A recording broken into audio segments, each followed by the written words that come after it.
is shining, in the midst of the darkness shining.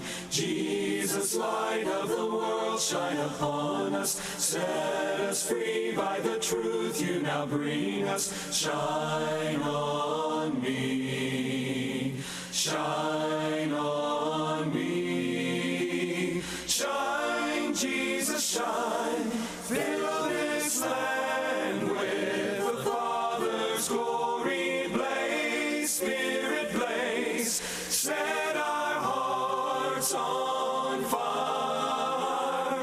Flow, river, flow, flood the nations with grace and mercy. Send forth your word, Lord, and let there be light. Good morning, and thank you so much for joining me this morning on Let the Bible Speak. My name is Meredith. I'm the minister for the Church of Christ in Marquette. One of the first things you may notice is that we are not in the studio right now. And for good reason. The studio is trying to be very careful and precautious right now, minimizing foot traffic in and out of the studio. So we're here at the church building in Marquette, where we'll probably be for the next several weeks at least, recording and continuing this series. So if you're just joining us this week, we are right in the middle of this series called The Story of the Bible.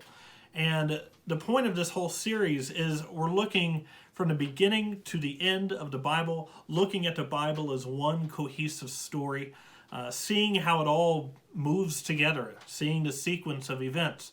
Obviously, it being an 8-week series, we can't get into everything, but we'll be able to cover a lot of content here, and we've got a really important message for you today. So I hope you have your Bibles with you. A couple of weeks ago, when we started this series, we started by talking about creation. We talked about Genesis chapter 1, right? And we talked about how God in the beginning created everything.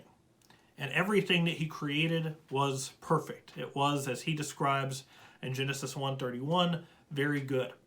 And then the next week we talked about how sin enters the picture and ruins God's perfect creation. And God and mankind were separated. God and mankind could not be together anymore. So all of these things about creation, the way that God had planned it, was then distorted, ruined, no more, right? So we talked about creation, we talked about rebellion, and now this week we're talking about covenant. And this is really the beginning of God's rescue mission for humanity, right? This is the beginning of God's attempt to rid the world of sin, rid mankind of sin, and deal with this sin problem so that we can be together again, right? All of this is dealt with beginning with covenant. So I just want to tell you beforehand as we get started, in this lesson there are a couple of things that I hope to accomplish. First of all, I hope that we advance the story, right? I hope that you're able to see in a sequence of events as the Bible progresses how things unfold, right? What I also want to do, and this is the second point, is I hope that we are all able to learn something about God from this story. And that's really the nature of the Bible, because it is a story about God and a story about mankind. And because it is a story with these different, you could say, players involved,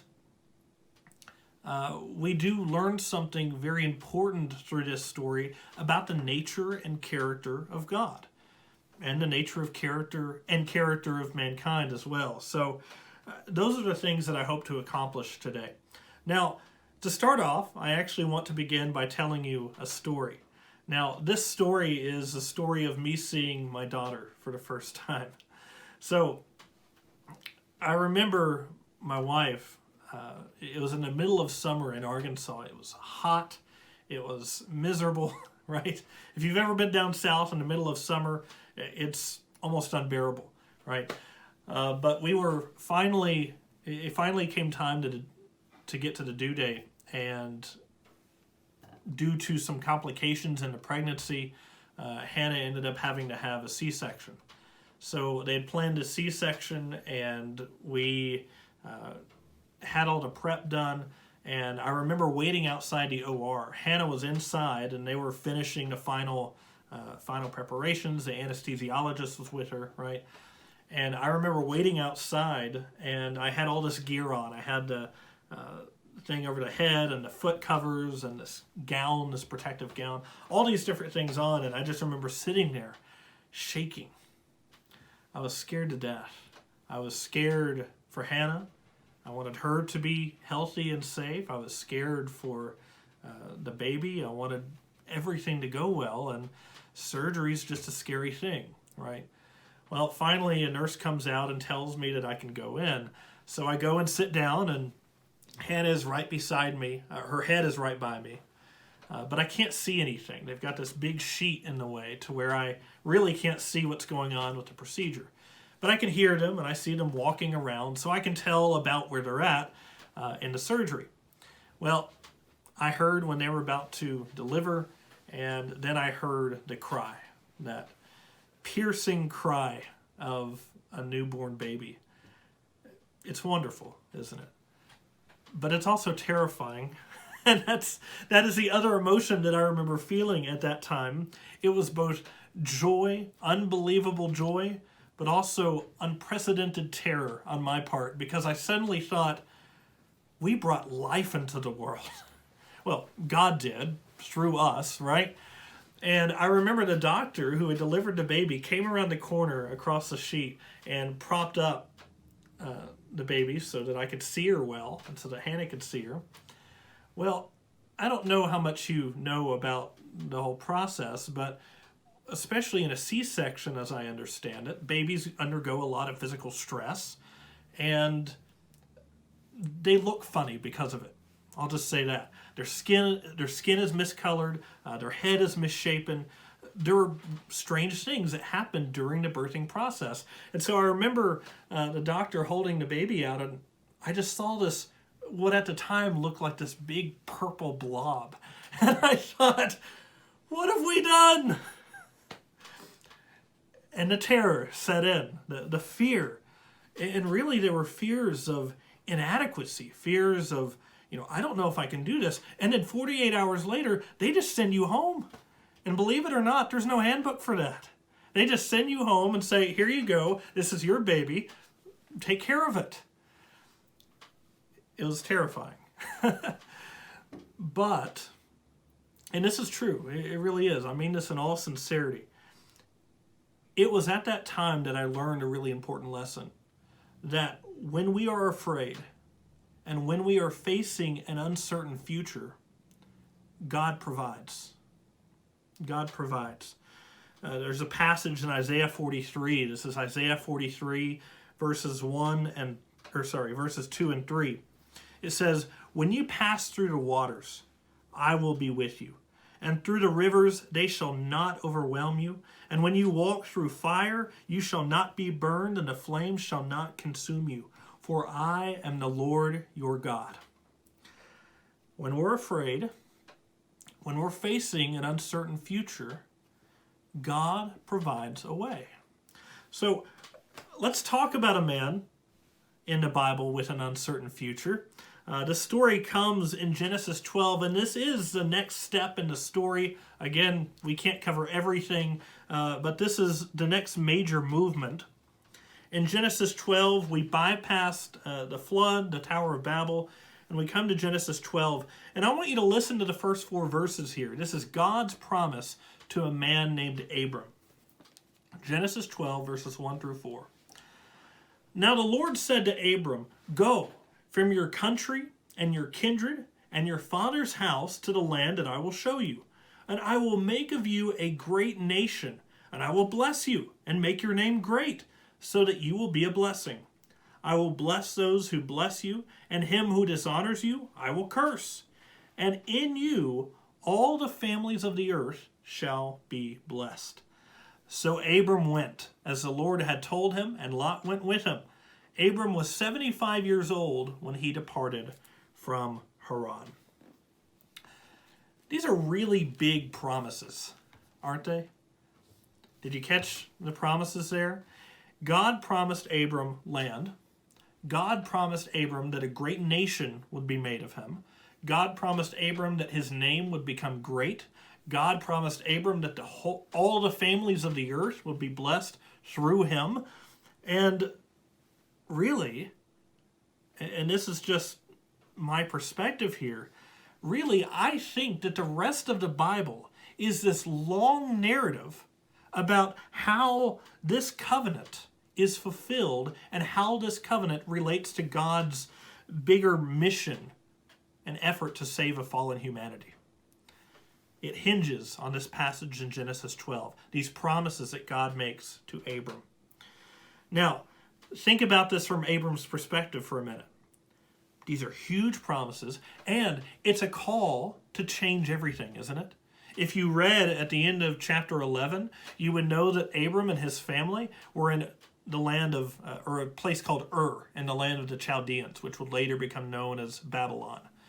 They're all the way over in Ur, and then they just moved to Haran, which is north of Canaan. You don't have to know all the geography of the area to know that that's a long way. That's a long journey, a long trip, a long move. And now God is telling him, I want you to pick up everything, leave everything behind, and go again. Go. A big calling, right? Now, all that considered, it must be a little uncertain at this point how all of these promises are going to come to fruition. Okay? It's got to be uncertain, to say the least, because you have a number of problems. One is just the grandiosity of all these promises. The other, if you read the end of chapter 11, Sarai, his wife, she's barren. They have no children. And if they have no children, how is it that all of these things are going to come to pass? I wouldn't be surprised if Abram was skeptical. I would not even be that surprised if Abram said, well, God, why exactly do you want? Or, God, are you sure? God, I don't know. He doesn't make excuses, though, does he? He doesn't even ask questions. God told him to do something, and what do you see in verse 4? This is remarkable. So Abram went. No questions, no complaints, just a trust and faith in God that led him to obey the call to go. So Abram went. This demonstrates tremendous faith, of course. The next part of this that I want to look at is in Genesis chapter 15. Genesis chapter 15. We're going to read verses 1 through 6. Now, this is not a new promise per se. This is really, you could say, expanding on the promise before of giving a great nation and making his name great. All of that. It's expounding upon this promise. Genesis 15, beginning in verse 1. After these things, the word of the Lord came to Abram in a vision. Fear not, Abram, I am your shield. Your reward shall be very great. But Abram said, O Lord God, what will you give me? For I continue childless, and the heir of my house is Eliezer of Damascus. And Abram said, Behold, you have given me no offspring, and a member of my household will be my heir. And behold, the word of the Lord came to him, This man shall not be your heir, your very own son shall be your heir. And he brought him outside and said, Look toward heaven, and number the stars if you are able to number them. Then he said to him, So shall your offspring be. And he believed the Lord, and he counted it to him as righteousness. Again, big promises. I told you before, this isn't a new promise. This is expounding upon the promise that was already given before. And here in this promise in Genesis 15, he's telling him it's not going to be through your heir, Eliezer. It's going to be through your own son that all of these promises are fulfilled. Wonderful promise, but again, must have seemed unlikely. Would you be skeptical if you were in Abram's position? Sarai, for all her life, was barren. You know about how old they are, right? But it's going to be your own son. I want you to see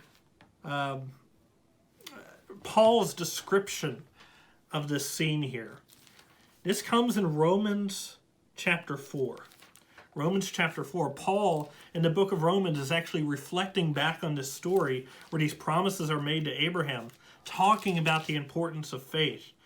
And look what he says in Romans chapter 4, beginning in verse 18. In hope, he believed against hope, that he should become the father of many nations. As he had been told, so shall your offspring be. He did not weaken in faith when he considered his own body, which was as good as dead, since he was about 100 years old, or when he considered the barrenness of Sarah's womb. No unbelief made him waver concerning the promise of God, but he grew strong in his faith as he gave glory to God, fully convinced that God was able to do what he had promised. There are all of these obstacles to faith, or you could say potential obstacles. But Abram chose to believe God because he trusted in him, right? Trusted that God could make good on these promises. I have to admit, if I were in Abram's shoes, I would have trouble having such a strong faith, I think. This display of faith is enormous, and that is certainly, I think, what drove him to act in this manner. He had this trust and belief in God. It was just outstanding. Going forward a little quickly here, we learn in chapter 18, Genesis chapter 18, we learn that this promise is not going to be fulfilled through Ishmael, Abraham's son with Hagar. This is actually going to be fulfilled with Abraham and Sarah's son. Not Abraham and Hagar's, but Abraham and Sarah's son, right? Now, Sarah, at this news, she's told, you are going to have a child. She is understandably a bit skeptical. Listen to what she says, Genesis chapter 18, beginning in verse 10. The Lord said, I will surely return to you about this time next year, and Sarah, your wife, shall have a son. And Sarah was listening at the tent door behind him. Now Abraham and Sarah were old, advanced in years. The way of women had ceased to be with Sarah. So Sarah laughed to herself, saying, after I am worn out and my Lord is old, shall I have pleasure? The Lord said to Abraham, why did Sarah laugh and say, shall I indeed bear a child now that I'm old? She's skeptical, right? She's skeptical. Verse 14, listen to God's response. Is there anything too hard for the Lord? At the appointed time, I will return to you about this time next year, and Sarah shall have a son. So God is reassuring Abraham and Sarah, this is going to happen. I know there are obstacles. I know that there are things that make you think this is probably not going to happen, but God is faithful. God will keep to his word, and God will fulfill his promises, right?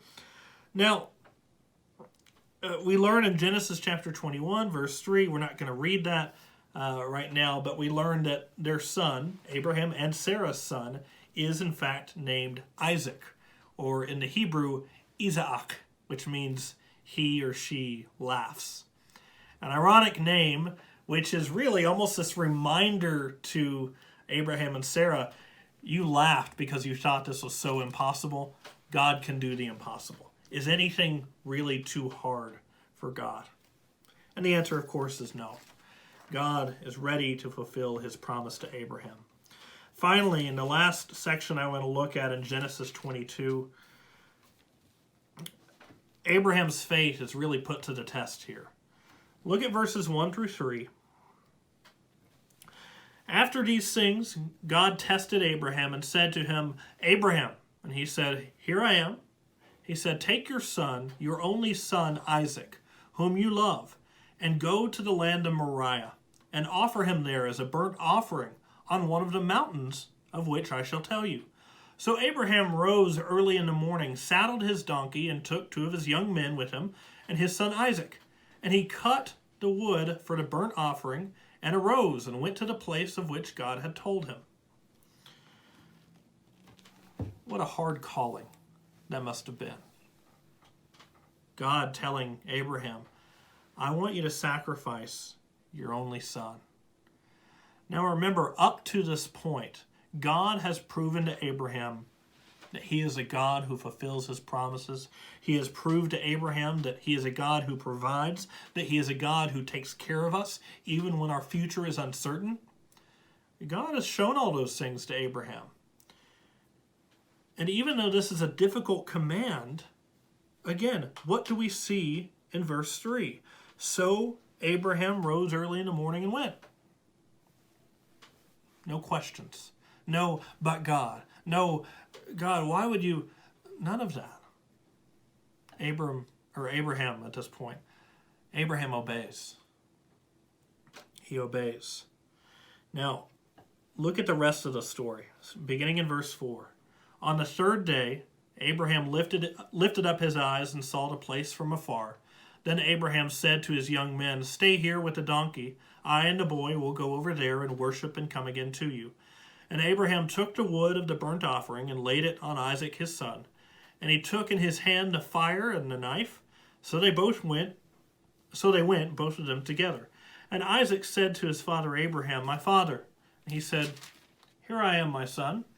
He said, "Behold, the fire and the wood, but where is the lamb for the burnt offering?"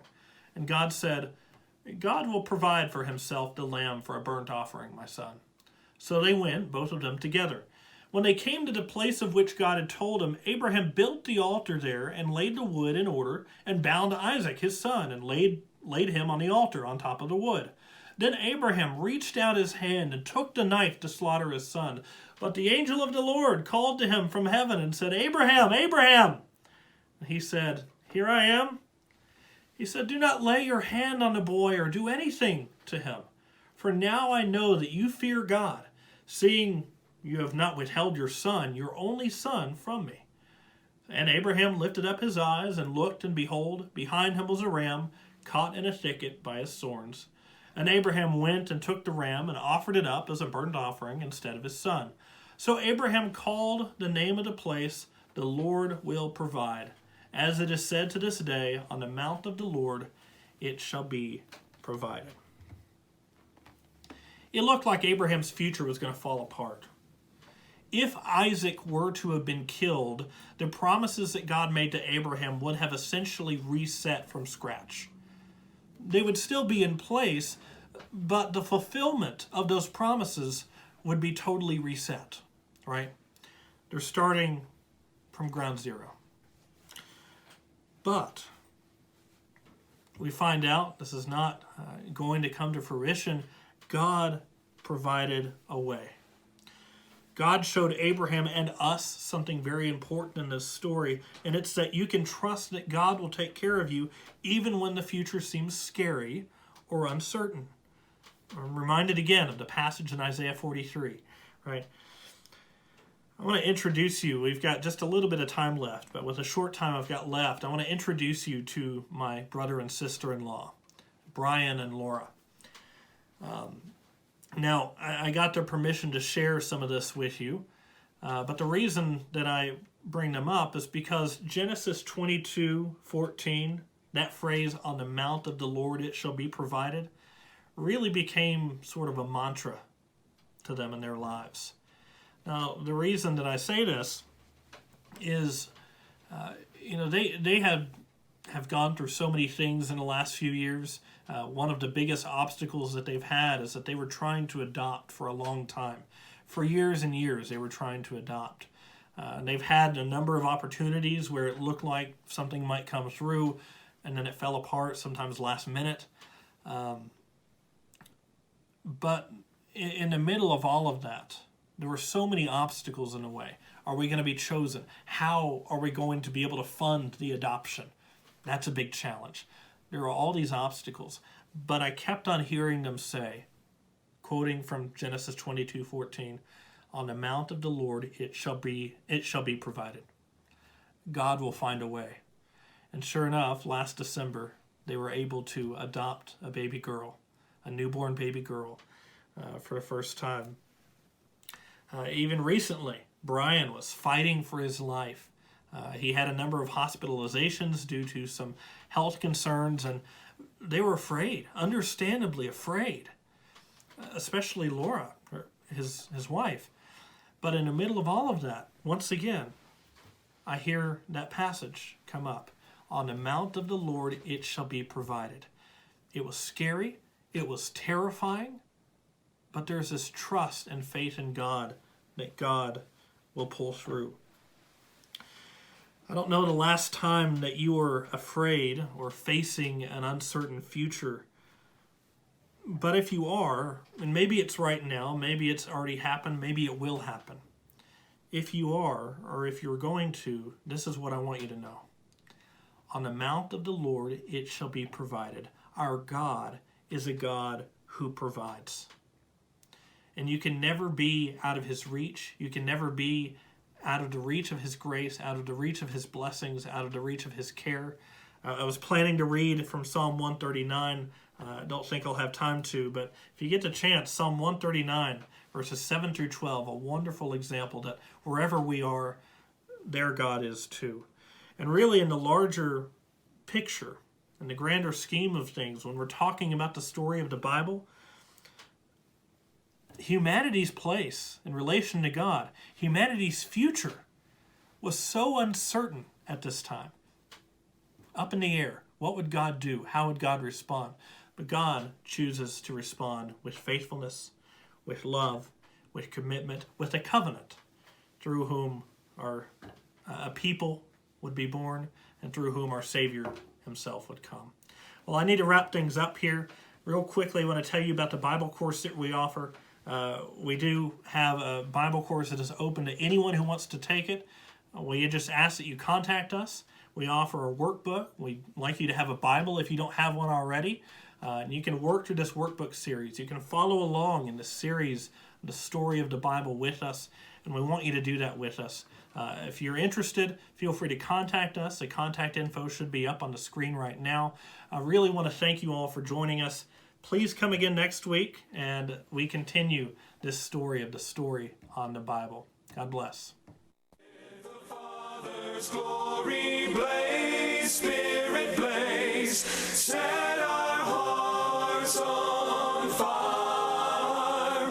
Flow, river, flow, flood the nations with grace and mercy. Send forth your word, Lord, and let there be